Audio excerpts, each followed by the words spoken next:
Welcome back to the HAPS review for Biology 112. We are now moving on to the communication chapter. Here, of course, again, are the learning objectives that we'd like you to be able to be prepared for when you take the test. Again, I will say this every video. Realize that I'm just doing the briefest of overviews here, and the idea is to just reawaken your mind about these concepts and for you to go back and review your textbook and your lecture notes in order to refresh your memory even further if you're struggling on any of these concepts. So communication within the body talks about how the sender sends the signal through the medium and a receiver has to receive it. Our body can't use verbal language like we do to communicate with one another. It needs to use either chemical or electrical signals. And that's why we talk about the four components are the sender, the signal itself, the medium that the message is going through, and then the receiver. So for example, if you look to the right, we have different types of signals that are being sent. So we have an endocrine signal, nervous signal, a hormone signal, a paracrine signal, slurring my words, sorry, that are all going out from a tissue or a gland, and the medium that the message is going to be transmitted in is going to be either interstitial fluid or the bloodstream. And then the receiver is going to be another cell or tissue that responds to the signal. And the signal can be one of four different things. A paracrine factor is a chemical signal that's released from one cell and it affects the nearby cells, so that travels through the medium of interstitial fluid. A hormone is created in an endocrine gland or tissue, is released into the bloodstream, and then the chemical, the hormone itself, travels to a distant tissue or cell where it is then received by that cell and the message is transmitted to the cell. A neurotransmitter is a chemical that's released by a nerve. So it's a chemical transmitter that's released due to an electrical signal from the nerve that travels across a gap and either bonds to a tissue, such as muscle tissue, or to another neuron to propagate an electrical signal that will carry the message or another chemical signal. And the neurohormones are hormones that are produced by the nervous system and then released into the bloodstream or produced by a neuron and released to have an effect on the body as a whole. So we then name the three different types of cell membrane, and you can see that in the picture below. A ligand-gated channel is where the chemical binds to the receptor on the cell surface and opens up a channel, which allows for movement of materials from the inside to the outside or the outside to the inside of the cell.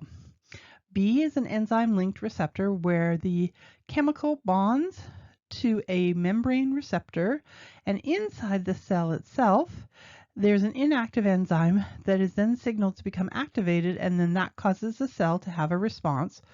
Or the third type of membrane receptor is what we call a G protein coupled receptor. And I kind of liken this to when you're ordering something online. You go to Amazon's website and you see the item that you wish to receive. So then you send a signal to Amazon. Amazon receives the signal, but they don't have the package there. It's stored somewhere else. So then they activate what they call a secondary messenger, such as cyclic AMP, and then the secondary messenger travels and then causes the item or the response to occur. So when we talk about these signals, the body is releasing signals all the time, and cells have these different receptors on their membrane that respond to these signals, but the signal has to bond to a specific receptor. So if in the upper right-hand corner you see there's a triangle shape and there's a square shape, the triangle will bond to one particular receptor and cause a cellular response with that receptor, but it can't bind to the other receptor because the lock and key mechanism isn't working, so it doesn't turn on the signal. So there's a specificity to the signal so that we have the message being clearly communicated from one cell to the next. We talk about the chemicals and we call them ligands. And there's two different types of ligands that the body can respond to. There's an endogenous ligand, which is a chemical that's created inside your body, released into your body, and has the message within your body. So those would be the paracrine factors, the neurohormones, the hormones, the neurotransmitters. Your body makes those and your body responds to those. Sometimes, though, the body doesn't respond to those as effectively as it could, and we need to assist it by giving it an exogenous ligand, or a chemical that's produced outside of the body and is administered to the person through a variety of routes. You can take it by the mouth, you can have it as a suppository, you can give it intravenously, you can give it subcutaneously, it can be a dermal patch.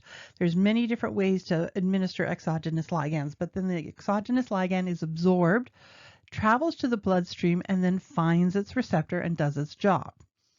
Now, as you can see in the upper corner, upper right-hand corner, there's the endogenous ligand binding to its receptor, causing its effect.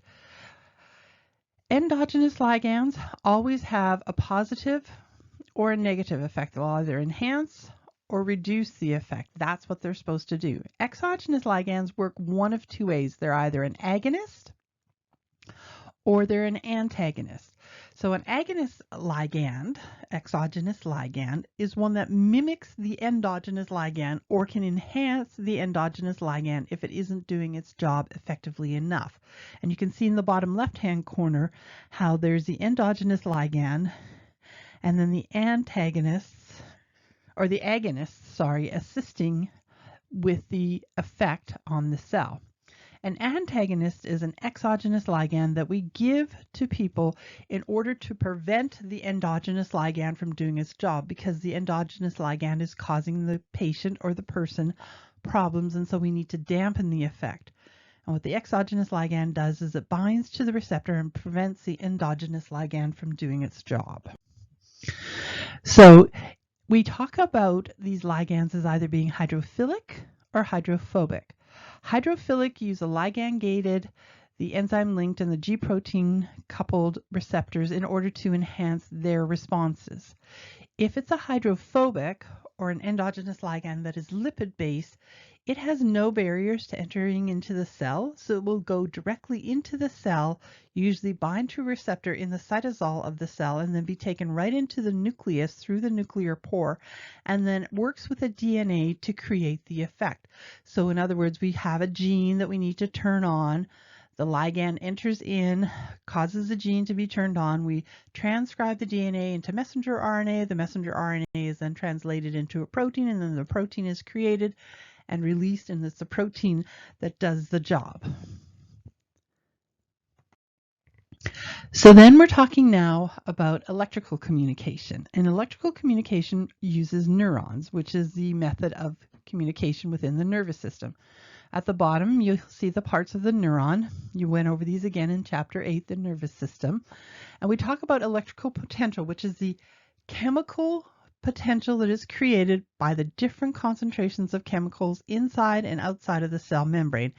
And you learned about those being sodium and potassium. There's always more potassium inside the cell membrane, more sodium outside the cell membrane, and so that sets up an electrochemical gradient such that we have a resting membrane potential of minus 70 millivolts.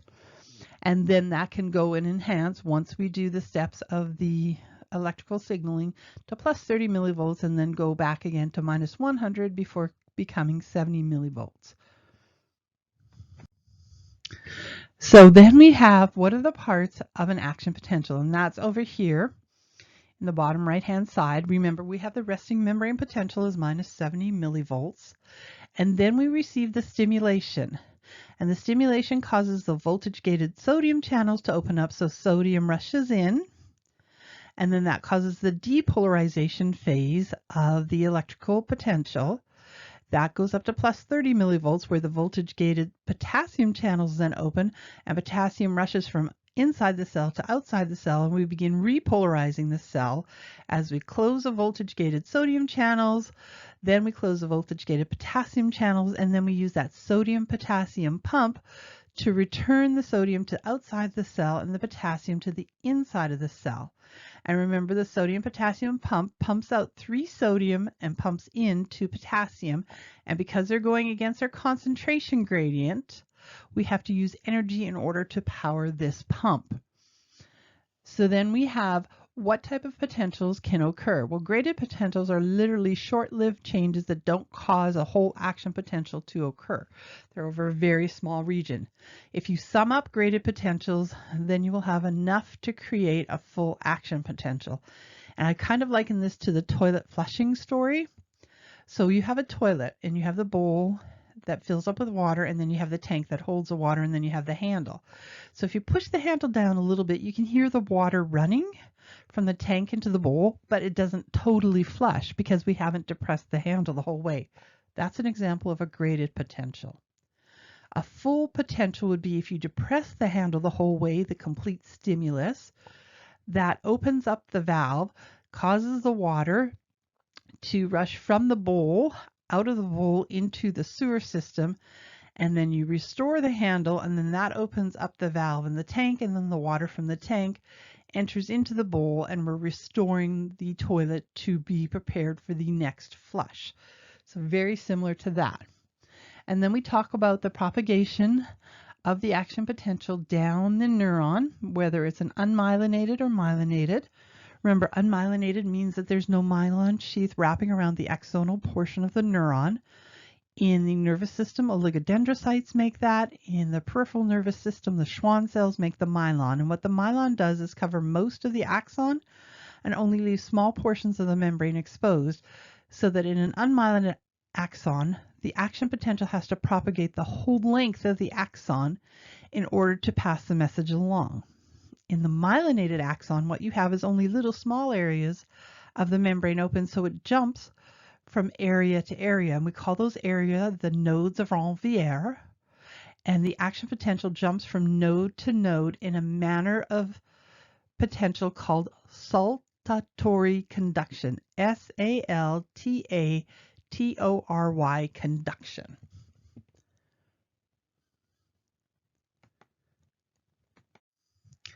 And then this is just an example of how we then turn an electrical communication into a chemical communication back into an electrical communication, where a synapse of one axon associates with the tissue or the dendrites, the tissue such as muscle tissue, or the dendrites of another axon. So you can see here's the action potential coming down as an electrical potential. As that reaches the axonal knob, a vesicle full of neurotransmitters is stimulated to migrate to the cell membrane, and through the process of exocytosis release a chemical communicator, the neurotransmitter, into the synaptic gap. And remember, that gap is very, very close to the dendrite, so it's not traveling a large distance. It's a very, very small distance. Then it binds to a ligand-gated receptor on the postsynaptic membrane. So that's an example of that type of receptor, and that causes the channel to open up, and then the sodium rushes from the outside of the cell to the inside of the cell, and we propagate the message as then an electrical communication in the next axon, or causing muscle contraction to occur. So that ends chapter 4. Thank you very much.